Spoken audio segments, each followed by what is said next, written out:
Welcome back to Edumacation at the Synergy Channel. And as it turns out, in the past we were challenged very heavily that the 7G did not exist, the 6G does not exist, and the country of the UK with their MI6 type of J-trig sent out their cult members to come attack me at the level of people like Mark Steele. And all we did is talk about the wireless communications industry.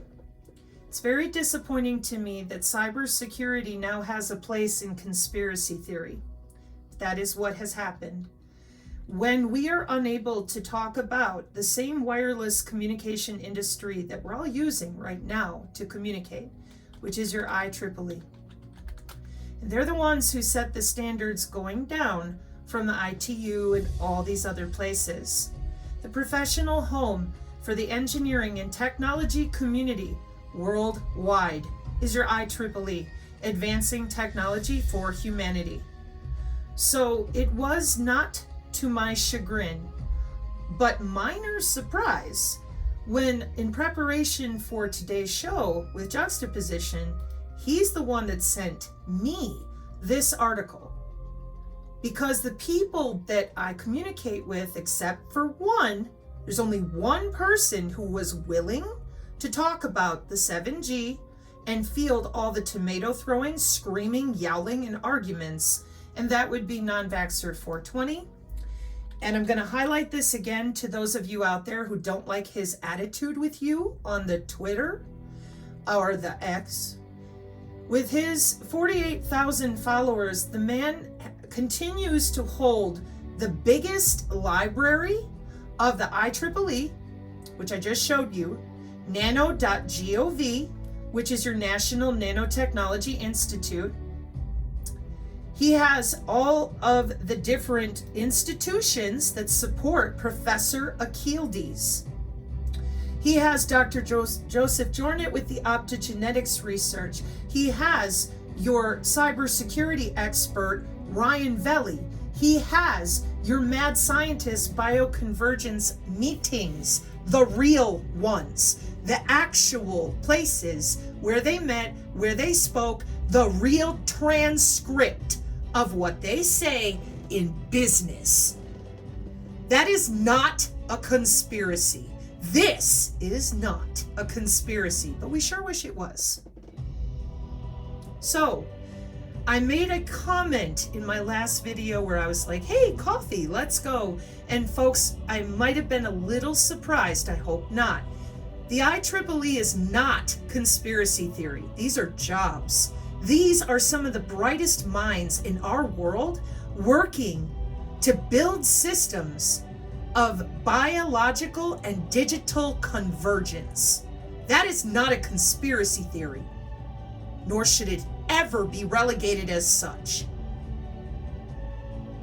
So if you are on the Synergy channel and your fingers are busted, well, then you go get a synergist friend who can help send you some recordings and look things up for you so that you don't feel left out. Because your fingers are busted, you can't type in IEEE.org to verify that the documentation that I'm going to be reading to you is direct from symposiums such as the 2022 International Conference on Electronics, Information, and Communication, ICEIC. You're going to have a tough time when we talk about the future directions of the IEEE with the 7G. Back in 2019, I have a different paper for that too.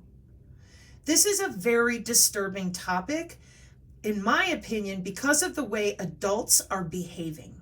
These are jobs. If it's good enough to be part of the ITU, it should be good enough for you, whoever you are. We're not talking about anything on the Synergy channel unless I tell you this is conjecture. And I have a right to think, and I have a right to be wrong, but I will tell you it's conjecture. I survived DARPA non-invasive N2. Again, this video is here for those coming from the Juxtaposition channel who may not know this about me. And many people on my channel have similar stories. The DARPA N2 program is currently archived over at darpa.mil. The scars are on my body. The medical records have been loaded onto the internet at least 7 different times. There's no reason to argue about DARPA N2. Go read about it, and it shows you. Develop sensors. What's the difference between what happened next? DARPA's N3 is a nano-lobotomy, non-surgical, non-invasive, nano, bidirectional, brain-machine interfaces. Non-invasive. Could be magnetic nano, could be regular in the air type of electrical field or other types of access, so long as it is non-surgical. And I said nano-lobotomy. Yeah. So when I say things, and like right now, these links will be there, it is not my job to convince you of anything. I'm giving you the resources so that you can decide for yourself like an adult. So, human augmentation is part of the biological to digital convergence. And the reason that the majority of the creators in the alleged truther community do not like this Canadian single dad, non-vaxxer 420, has nothing to do with his cussing. It has nothing to do with what he says. They just want to ignore him because nobody online that I've been able to find has as many actual forums of data from CERN directly, from the IEEE directly, from machine learning directly, Professor Akhildes directly, the National Institute of Health directly, NASA, National Science Foundation. It's all here in one place on the Rumble. So when you go to the Rumble and you're busy blowing your brain cells out with sports and other stuff, not everybody wants bread and circus. Some of us would like to know what's going on for real. If they're allowed to go to work, and they do, if they have criterion they must meet for engineering, and they do, and if they've got college textbooks to purchase, they have symposiums to read, and they do, then that is where you will find many of us here on the Synergy channel, because we want to know. We don't want to argue with you about the existence of a 140-year paid professional organization. That's on you. Now, I received this from Juxtaposition. I had not seen it. It is from April 2022.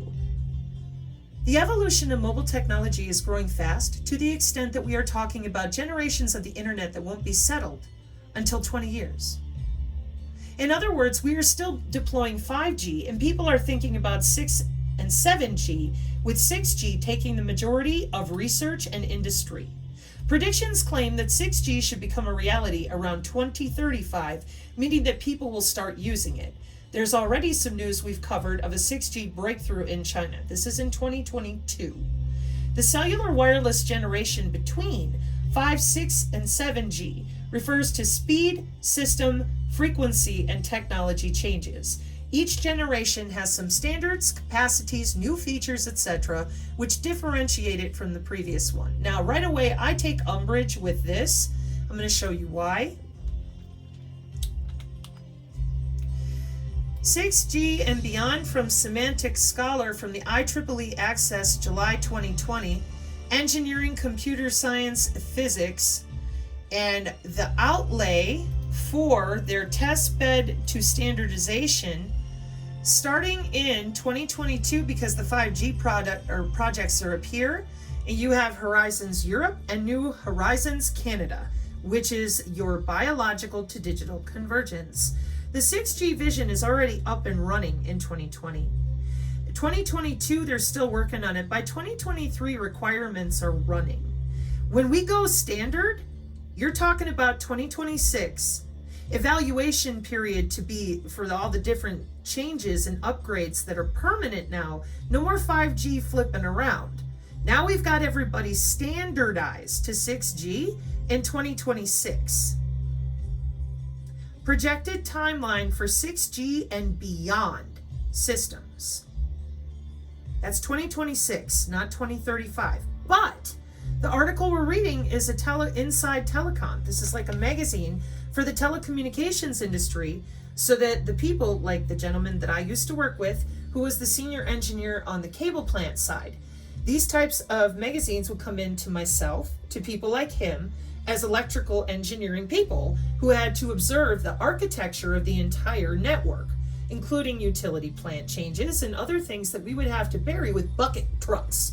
So this is the type of stuff that when you're talking about deploying new fiber, new copper, because new fittings, new routers, new switches, that's a lot of work. Not to mention you have to plan your downtime. You can't just take a network down whenever you want to. So they get magazines like this to keep an eye out for what the regulations are going to be. See, if you don't want to update your network right away, for whatever reason, could be security, there might be a lot of reasons, then you can do that. But the test beds are up here in 2026, not 2035. And this paper is from 2020.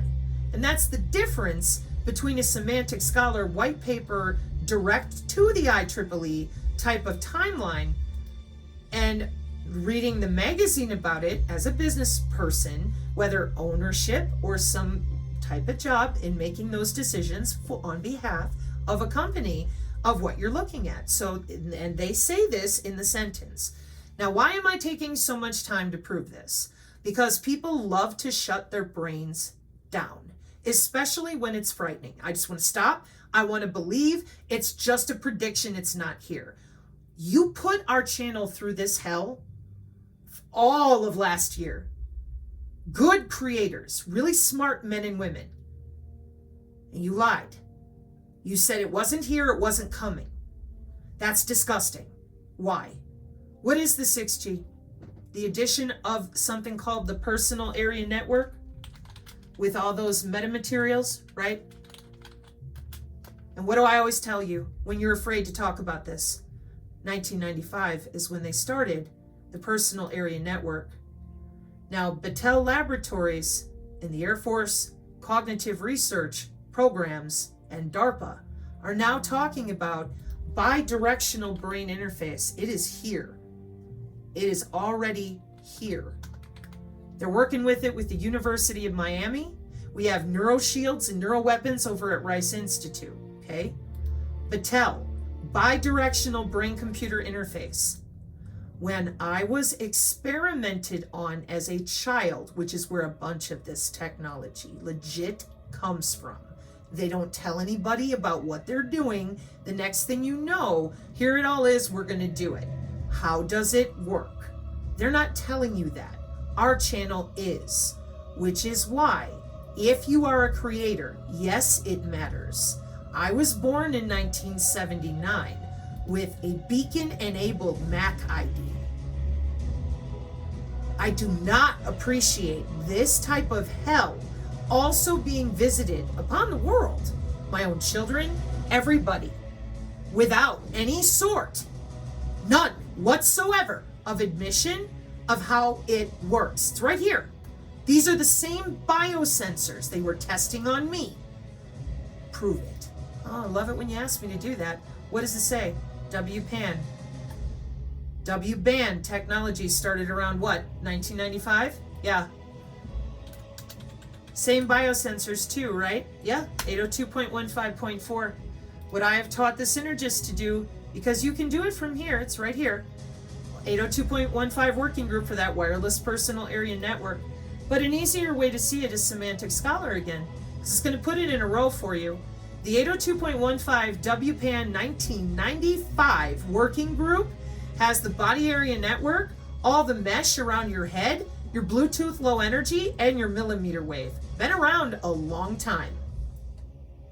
And just because you're not in an industry that is developing and working with these products, you don't get to take the entirety of cybersecurity and all of our electrical engineers and claim they just don't exist. You're not helping anybody by doing this. They're augmenting humans against their will. They're getting away with it every day. Why is that happening? Because the truther and the conspiracy, you can blame the Mockingbird Press, but you people out there that claim to be alt, whatever, you should be reading about this and explaining it to people. It's your Agenda 2030 goals. Human augmentation for your health. So, back over here. The cellular wireless generation between 5, 6, and 7G refers to speed, system, frequency, and technology changes. Each generation has some standards, capacities, new features which differentiate it from the previous one. 6G is the beneficiary of 5G and will be able to use higher than 5G networks while offering higher capacity and much lower latency.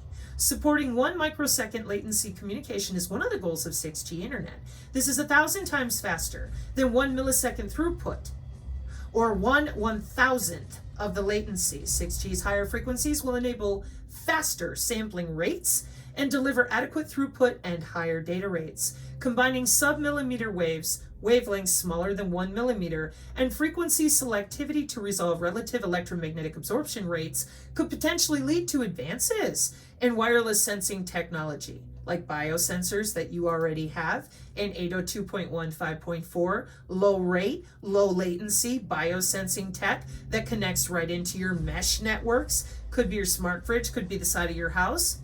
Yeah, with your body, area, network, yeah, since 1995, yeah. It's okay to talk about it now. The biosensors are right down here in wireless sensor network, monitoring traffic, crops, infrastructure, and healthcare. Healthcare like telemedicine and mHealth. Can we talk about it now? Because you've had it for 30 years, but yet somehow now you're going to cure cancer, diabetes, and everything else by using biosurveillance under people's skin.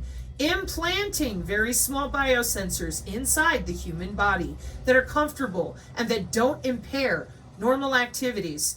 Do you mean normal activities like human recognition radar or human activity recognition radar, so that we can use the Doppler to watch you sit, move, stand, and breathe? Yeah. In the view of national security, radar micro-Doppler signatures, here's your IEEE again, based recognition of suspicious human activities becomes significant. Artificial intelligence signal processing, machine learning sensors, image processing, that's right. 2022, where's everybody else talking about things that mean nothing? And therefore, werewolves versus villagers, since the entire populace has been so dumbed down, they won't even do a Google search. Human activity recognition radar. Click on images and look at how many bodies you see. What about this one? Straight up at ResearchGate. Human activity recognition system. Video-based, ring cameras. Sensor-based, your biosensors.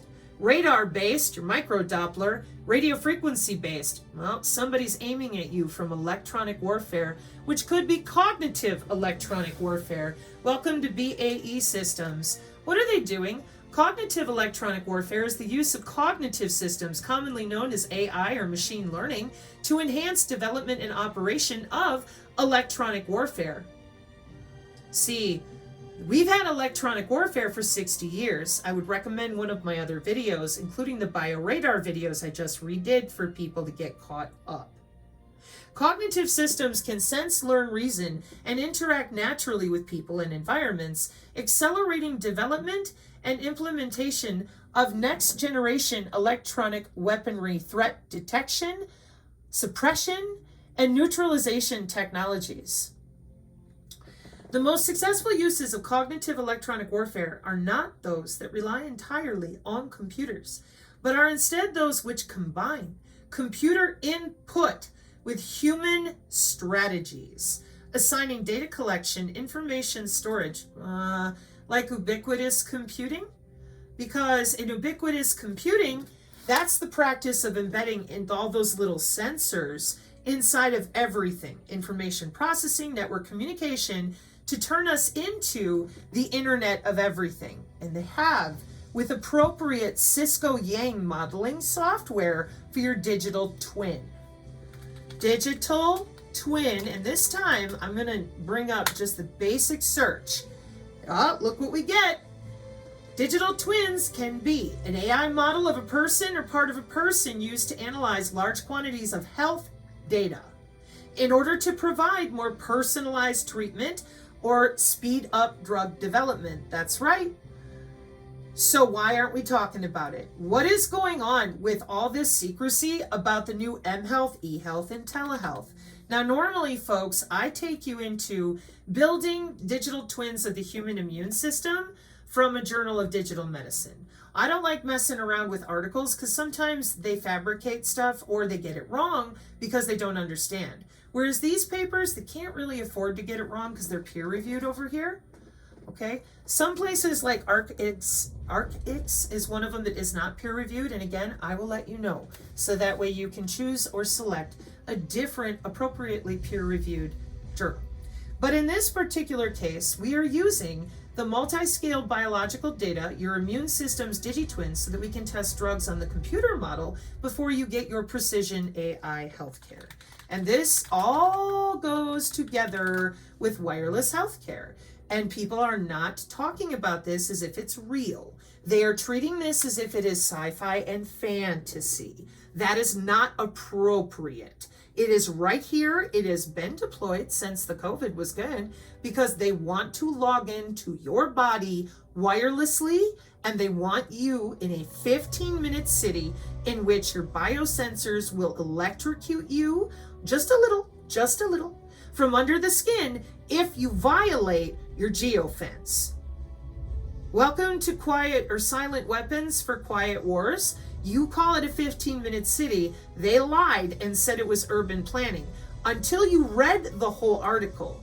Because if you stopped reading because you were afraid or you were desperate for you to be able to trust these people, then you thought, well, it's no big deal. It's urban planning. No, they're taking away your car keys permanently. You don't get to leave your 15-minute zone except for X amount of times per year, which goes down until you don't have that access anymore. You either have to purchase or earn it, and for that, you have to apply for it, the same way we apply for a driver's license today. And they're under your skin. There is no saying no to them because they're under your skin with their ubiquitous and pervasive computing.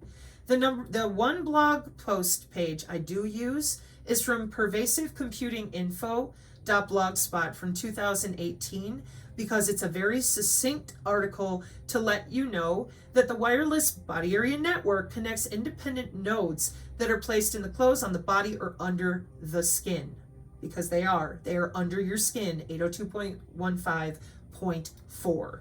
And the reason for that is biosurveillance some more. Not joking, I'm not being hyperbolic. You have been played.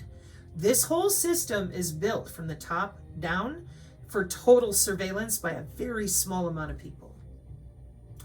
The back end of our electromagnetic warfare systems, okay? Warfare. How does electromagnetic warfare work? Radio waves, microwaves, millimeter waves, infrared, and visible light, okay? Then I want to know, what is the new intra-body communication system for my health apps, like my eHealth, my mHealth, and the different apps that I use, my Fitbit, my InPersona, whatever.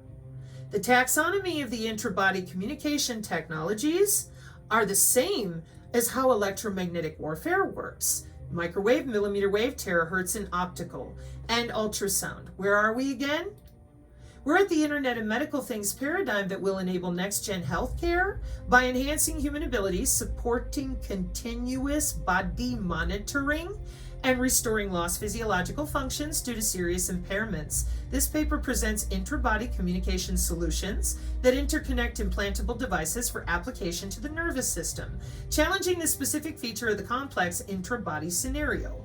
The presented approaches include both speculative and implementative methods, ranging from neural signal transmission to test beds to be applied to specific neural disease therapies. Also, future directions in this research area are considered to overcome the existing technical challenges mainly associated with miniaturization, power supply, and multi-scale communications, Internet of Things, nervous system applications, electromagnetic communications. What did you tell people? You told them to be afraid and sit in their kill box in their house. Now they will be unable to leave their 15-minute city. You didn't tell them that there are biosensors under their skin with access to cybersecurity for national biosurveillance. They think they can lift their arm. They think they can run. They know nothing about what you've done. In relation to the FCC mandating that medical body area network 12 years ago, that means that cybersecurity, spectrum and allocation, and all the different ways that you would hack a medical body area network have had 12 years to work out the kinks. Is it okay to tell them now? Is it okay for them to know that the beam steering on the back of the phone of IRS agents is connected to our paid pause missile systems for phase array? Is it okay now? Can we tell our people how we watch them from under the skin, Raytheon?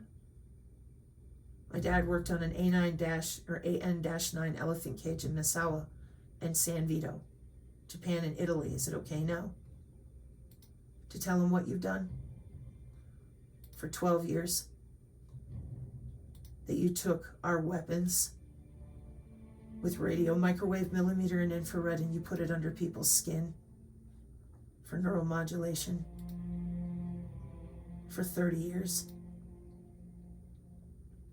No private thought, no private feelings. You could be electrocuted in your bed at any moment for any reason.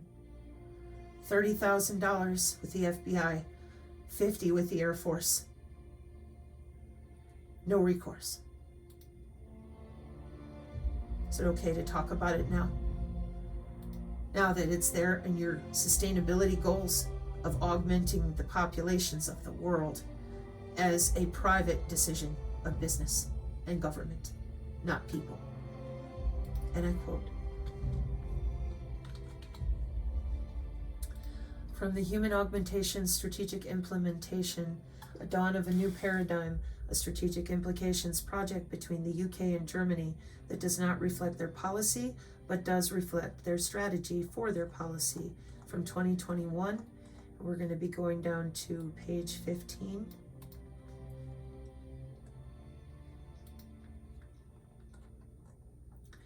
And on page 14, you're going to see the science and technology section, which helps you understand the invasive brain interfaces versus the gut microbiome and all the other things we talk about here on the channel, and where the technological maturity is. And then they say, we cannot wait for the ethics of human augmentation to be decided for us. We must be part of the conversation now. The ethical implications are significant but not insurmountable. Early and regular engagement will be essential to remain at the forefront of this field.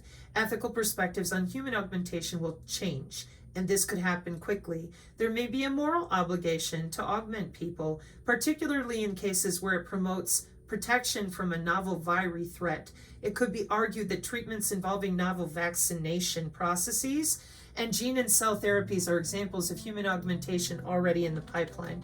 We know here on the channel it's called graphene healthcare because it has market share. They didn't seem to be interested in letting anyone else know that though.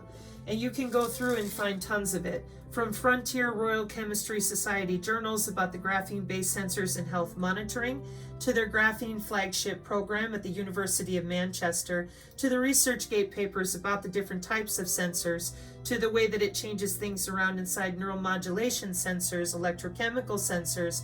There are many different kinds of biosensors, and there are many different types and ways to use graphene in several different scalar levels of how it adjusts itself, not just by the biochemistry or the electrical fields that are exogenous, meaning outside of you, but also by different types of genetic circuits that they have rewired and grown into themselves with organoids and organelles.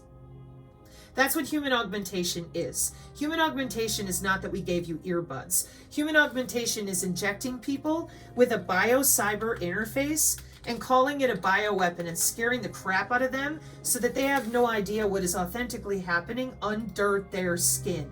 There is a such thing as biomedical telemetry, and that means aim and fire under your skin. when I design a biocyber interface for your body area network. That's not a bioweapon. That's molecular communication with a biomedical engineer with the IMBS at your IEEE. And that is because it's going to look like Curlian photography up in here. When I click on images from magnetic human body communication, there's your IEEE EMBS. What are they watching?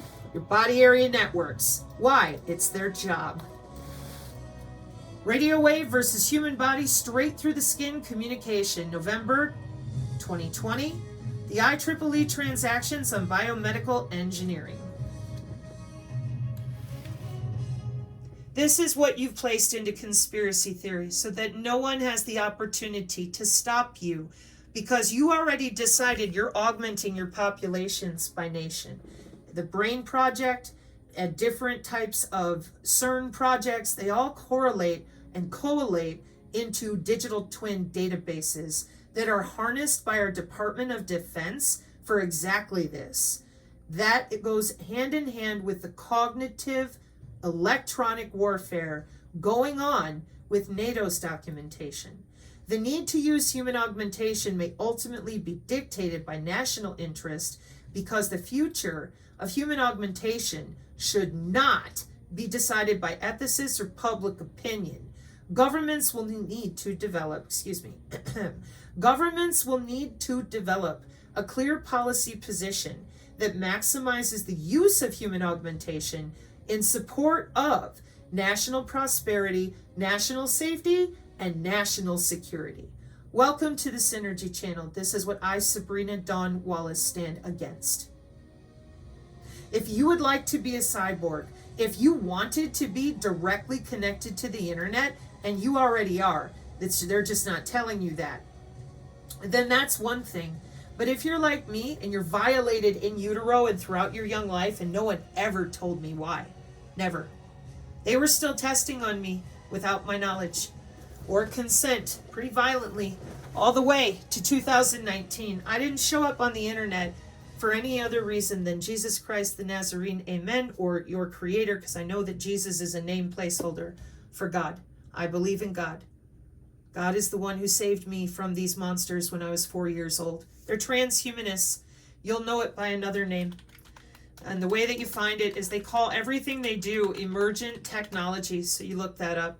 And it will tell you that they're technologies that they're not really fully developed yet. Okay? Up here at the top it says emerging technologies are technologies whose development, practical application, or both are still not here. We've had 20 years of nanotechnology, the distributed ledger technology where my cursor is hovering right now. See it? That is your blockchain and Bitcoin. That means that none of you using Bitcoin are real either. Your bank account's having a hallucination because the practical application of the distributed ledger tech, it's not here. Neither are your augmented reality goggles. And while our quote unquote truther community has been doing this to everyone, what are you really doing over there? I believe it says classical eugenics because it does. And I thought this is exactly what America stood against.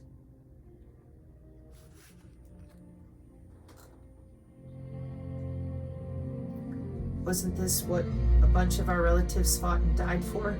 Was to stop classical eugenics?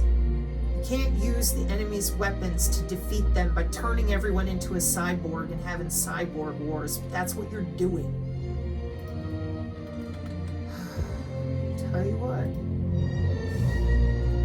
Yeah. Go figure out what the music is and you'll understand the reference. Okay. Volume 11, Issue 2, Network Security and Digital Forensics and Next Generation Communications. And then we're all done. This is the Wireless Body Area Network in cybersecurity with the following universities: MIT, Carnegie Mellon, Stanford, and Harvard. If it's good enough for them, it's good enough for you. Here's your IEEE 802.15, your personal area network tech, and your HIPAA references. These sensors are for biosurveillance and DNA radar. See, did you think that We would just stop once we were reading every electrical signal inside of you with biosignals and bioelectricity. Nope. We are going to DNA radar. 7G is the inescapable intelligent cellular technology that will succeed 5 and 6G, which will be able to provide substantially higher capacity and use higher frequencies with that lower latency. The requirement of very high bandwidth, nearly non-existent latency, and universal integration will be met by 7G.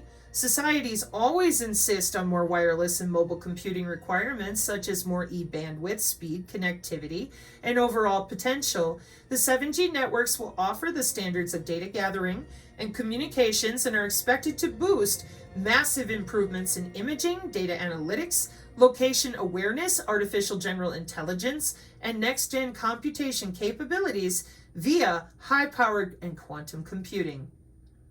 Now, I'm going to let y'all read this yourself, but I'm going to skip to right here. This will provide many advantages. The 7G technology becomes operational, including improved access to artificial general intelligence capabilities with substantially more data created by 7G networks. 7G will have profound implications for public safety and in addressing critical issues such as threat detection, crime control, mind reading, health monitoring, disaster preparedness, gas and toxicity sensing, and the Internet of Things device management. And that's why on my channel, just like Juxtaposition, no poppycock, no balderdash, I'm not putting up with you relegating good men and women onto the UFO circuit for telling the truth about cognitive electronic warfare when I know human augmentation is definitely on the agenda. Human activity recognition radar is old. We've been doing great with that in ubiquitous computing. So I have 2 short video clips to show you. And for the people on the channel, a very kind commenter asked, Sabrina, you kind of repeated yourself in the bio radar videos. Respectfully, sir, this is why. I wanted people to have the opportunity to round out what they think they know, ensure they've got all their linear time incorporation ducks in a row for the folks who do study on the channel. And then this is where we're headed. Because this is what's going on for a while. This ain't new. I can't say it enough. This stuff is not new. This is where they're headed, and then we're going to watch the videos. Your AI buddy that follows you around with that artificial neural network that is a literal copy as your digi-twin of your neurons. Resurfacing your cells and making medical decisions with actuators. The sensors are full duplex. They can electrocute you or magnetize you under your skin just by walking past you. These are augmented humans. They're connected to the internet in the environment because they're using the 7G that you won't even admit exists and beyond. That's the plan. The 6G is already there being tested right now in enterprise, meaning anyone can buy it, play with it, whatever. This is why our channel has been doing our best to ring the bell with channels like this one, because if you want to know everything about the biodigital convergence, this is the channel to watch. The Non-Vaxxer 420 has been out there longer than myself in relation to the biodigi convergence. Leading to medical breakthroughs once thought impossible, including devices that can actually read minds and alter our brains to help treat conditions like anxiety, Alzheimer's. But that technology raises privacy concerns. That's why Colorado passed a first-of-its-kind law aimed at ensuring our private thoughts remain private. Your political reporter, Sean Boyd, joins us live from the Capitol tonight. Sean, this is really mind-blowing even to think about. Who has access to this technology? Karen, everyone, believe it or not. You can buy devices on the internet right now that can, to varying degrees, decode your brain waves. And the technology being developed by the likes of Elon Musk, Apple, Meta, and OpenAI can change, enhance, and control your thoughts, emotions, even your memories. It's the dawn of a new era filled with promise and peril. anything you wanted to do, you can move your computer with your mind and you can control it with your mind using this device. If you think telepathy or mind control is the stuff of science fiction, think again. This is why and where, whoever you are, it is not appropriate to pretend anymore that these people don't have jobs, knowing what they're doing, and market share, and companies. We need to have an intellectual dialogue. Ginkgo Bioworks is well known to our channel because here on the channel, when I bring up, you'll see it come up right away. Ginkgo Bioworks. Yeah, the new economy is a bioeconomy of changing out your molecules and sending them wirelessly somewhere else, or downloading wireless tissue scaffolding and new testing of your DNA against your digitwin, where the AI with machine learning is going to cure you of all ills and make you a superhuman. DNA and origami, protein folding. Nutraceuticals have a whole new meaning when I can just download it directly into my body with something called bioelectronics. Little tattoos that I can write on myself with graphene. I don't have to jam myself with a needle if I'm diabetic. Doesn't that sound wonderful? Except you're never alone under your skin anymore. Like you haven't been alone in your own house anymore. Ever. And if they don't like something you do, they will alter you. That also is part of their job for macro genomics. See, precision AI healthcare is all about your health, but your health has to match the genome of everyone around you. Otherwise, it ain't going to hold. Your epigenetics will mold you back to a lesser DNA structure. So they need to put the people they don't like in a 15-minute open-air prison, and then they get the rest of the world to themselves using macrogenomics and all these databases they've been busy building for 50 years. Not macrogenics, macrogenomics. Every time I put this in, it wants to go a different direction. So at the NIH, correlation between gut microbiota and other stuff in adult epileptic patients. This is where they get a group of people together and they investigate what the genome does based on a larger group. The better way to look it up is omics. Just forget I said macrogenomics.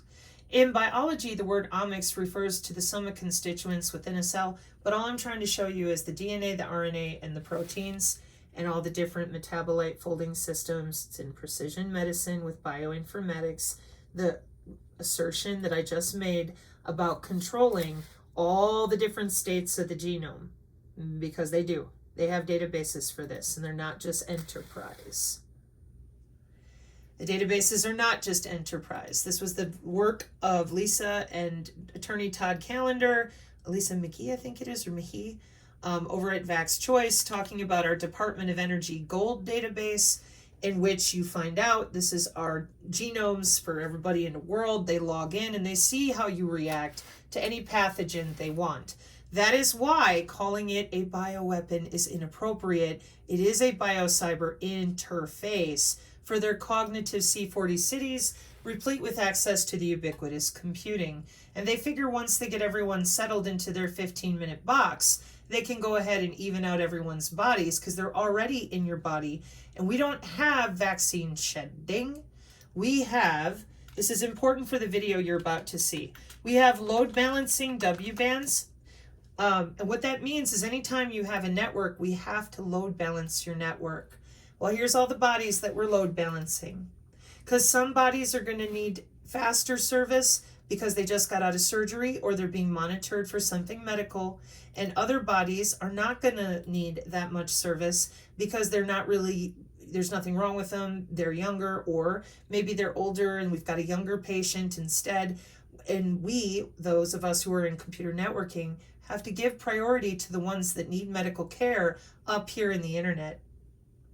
So that's why we load balance wireless body area networks, so we can ensure that the data gets to the right location in the right timing for the right body. And this is all in a bunch of technical stuff with W-band protocols. So I don't want to go any further than that. But when you hear us talk about human activity radar recognition, and again, those of you here on the channel, we're going to be going into DNA radar. This right here is why. Joining us now, Ginkgo Bioworks CEO Jason Kelly. Jason, it's great to have you on the show. Yeah, thanks for having me on, Morgan. All right, so walk me through this partnership that you struck with Google, because it looks like you're going to pay Google an escalating minimum amount over the course of 5 years, and then Google, based on undisclosed business milestones, has the possibility of putting money back into Ginkgo as well. So what is this going to enable? Yeah, so the number one thing it enables is it gets us access to the infrastructure at Google, right? And the reason this is exciting is, folks have gotten to learn more and more about how these AI models work, right? And to give you an example, something like ChatGPT, basically this big computer brain, it was fed a bunch of English language books and other text, and it learned to speak English. And the idea behind our project with Google is to take that same kind of computer brain, instead of giving it books written in English, give it books written in DNA. So the genomes of all the organisms that are out there in nature. And the idea is it'll learn to speak DNA just like ChatGPT learned to speak English. And DNA is behind half of your therapeutic drugs, many of your foods, new materials, and things like that. And the hope is this model could ultimately do that job better than a scientist trying to write that DNA by hand. And that's the project with Google. And by doing this scale of deal, where we are committing to $250 million of spend over the next 5 years, we build that asset for our customers here at Ginkgo, and they can access it as a service. Yeah, and I know you sit on quite a bit of data. It sounds very promising. We've had a number of investors who've come on and said biotech, for example, is one of those key near-term areas where you're going to see generative AI realized. So how quickly does this become a money-making endeavor for you? Yeah, so these models take a little bit of time to train, but not that long. Even these big foundation models being trained on huge amounts of English language data are trained over 3 or 6 month periods, right? So we do expect to be able to have models get out there. Ginkgo uniquely has a platform business model where we can go out and get service fees and ultimately get royalties from our customers. So we have the go-to-market channels for this already, which we think is pretty unique in biotech. So then is this a new revenue stream, or does this build on the revenue streams you have already? It should expand the ones we have already. Now, we are looking, and this is something we're really excited about. Google has the ability to launch models in their sort of marketplace. And I think if that is successful, and we will be trying that out as part of this partnership, that would be a new type of revenue stream for Ginkgo. And that's just a new area right now, even on top of these sort of generative English language models. People are still trying to figure out what are the right business models. We're going to run that same experiment in the biotech industry through our partnership with Google. Okay, so as you make these investments, as you build out these models, how do you balance that against your current book of business? You've got the synthetic biology, but you have the biosecurity business, which grew strongly during the pandemic, but is now lapping some of those figures and has fallen off as we've seen demand for some of your products around that wane. You're not making money yet, but I know you're sitting on a cash pile. So how does all this play out? Yeah, so we ended last quarter with $1.1 billion in the bank. So that's a good margin of safety for us to build all this stuff out over time. So biosecurity, just to bring it up, we have a program with the CDC where we look at wastewater from planes, and then we read the DNA of what's in there to look for emerging pathogens. And we're expanding that internationally now as well. We have large programs in Qatar, a number of other countries as well. And so we see that as really a persistent, think of it like radar stations monitoring the weather and also looking, for defense applications like military and so on. We should have similar bioradar stations. And absolutely, being able to interpret that DNA sequence data, one of the things that would run through is AI models like the ones we're talking about here with Google. So we do think it's a nice fit